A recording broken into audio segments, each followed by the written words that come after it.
Imagina só, você tá andando por uma rua em Salvador, lá na Bahia. Aquele calorzinho, a música tocando e, de repente, sobe um cheiro que não dá pra ignorar. É uma mistura de azeite de dendê fervendo, com cebola, com algo mais. Uma coisa quase elétrica, sabe? É o cheiro do acarajé. Mas olha, isso é só o começo de uma história muito, mas muito mais profunda. Então, vamos nessa. Vamos entender isso melhor. Tá vendo esse bolinho aí, de feijão fradinho, borbulhando no dendê quente? Pois é, à primeira vista pode até parecer só mais um lanche de rua, né? Mas a verdade é que ele carrega um nome, uma herança, um poder que cruzou o oceano e resistiu a séculos de história. E a força dele já começa no nome. Olha só que interessante. A palavra vem lá do Iorubá, um idioma da África Ocidental. Acará quer dizer bola de fogo. Ijé significa comer. Juntando tudo, acarajé é literalmente comer uma bola de fogo. E isso já levanta uma questão, né? Quem são as guardiãs dessa chama toda? É porque, veja bem, tradicionalmente o acarajé não é feito por qualquer pessoa, de jeito nenhum. Ele pertence a um grupo muito específico de mulheres, verdadeiros monumentos vivos da nossa cultura. Olha elas aí, são as baianas do acarajé. E essa roupa, as vestes brancas, sempre impecáveis, as saias rodadas, os turbantes, os colares cheios de cor, nada disso é por acaso. Não é só um uniforme, sabe? Cada cor, cada detalhe está ligado à fé delas, aos seus orixás. E é aqui que a gente começa a chegar no coração do que o acarajé realmente significa. E é exatamente isso. Aqui, a gente entende que o acarajé é muito mais do que só comida. Mesmo quando está ali sendo vendido na rua, num contexto que não é religioso, para elas, para as baianas, ele é e sempre vai ser um alimento sagrado. É como uma ponte para o mundo espiritual, uma coisa que não dá para separar da religião delas, o candomblé. Na sua essência, na sua origem, o acarajé é isso, uma oferenda. Uma comida oferecida aos orixás, como o Xangô, o senhor do trovão, e Yansan, a deusa dos ventos e das tempestades. Por isso que a receita não é só uma receita, é um ritual. Só que essa oferenda, com o tempo, também se transformou numa poderosa ferramenta de resistência. E esse depoimento aqui, nossa, ele diz tudo. Pensa na força disso. Durante a escravidão, as mulheres africanas escravizadas preparavam acarajé e ofereciam a Yansan.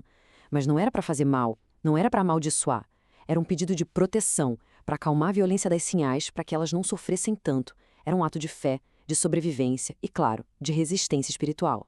E essa história de resistência foi se transformando ao longo do tempo. Tudo começou lá atrás com as chamadas escravas de ganho. Elas vendiam acarajé nas ruas para conseguir juntar dinheiro e comprar a própria liberdade. Depois da abolição, esse ofício virou a base da economia para muitas, muitas famílias negras. E essa longa jornada levou finalmente, em 2005, ao reconhecimento oficial do Ofício das Baianas como Patrimônio Cultural do Brasil.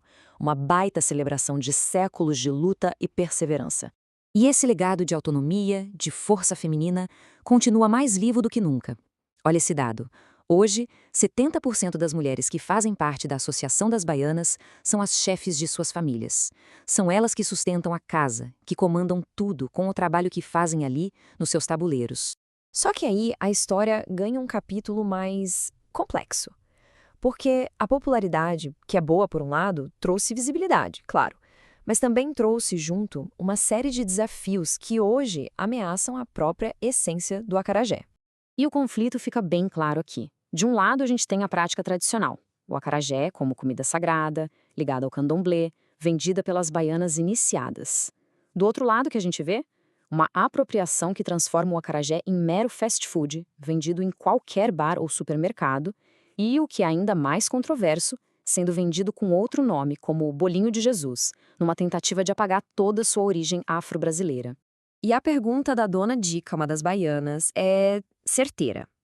É direca, vai direto ao ponto. Ela basicamente questiona: se a sua religião é contra o candomblé, por que raios você vai vender justo o acarajé e não qualquer outra comida? É uma pergunta muito poderosa, sobre respeito, sobre identidade cultural. Mas, apesar de todos esses desafios, o orgulho delas continua intacto. E essa imagem, tirada lá na cerimônia que tornou o ofício delas um patrimônio cultural, mostra exatamente isso. Captura toda a força, toda a dignidade dessas mulheres. É a prova da importância gigantesca que elas têm para a identidade do nosso país.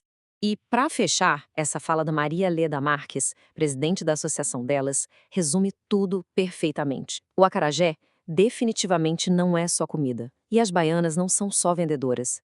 Elas são a continuação de uma linhagem de resistência que nasceu na África, sobreviveu à escravidão e hoje se firma como um dos pilares da cultura do Brasil. Então fica a reflexão. Da próxima vez que aquele cheirinho de comida de rua chamar a atenção, talvez valha a pena parar e pensar. Qual será a história por trás disso aqui? Porque como a gente acabou de ver com o acarajé, às vezes uma simples bola de fogo carrega o peso, a fé e a força de um povo inteiro.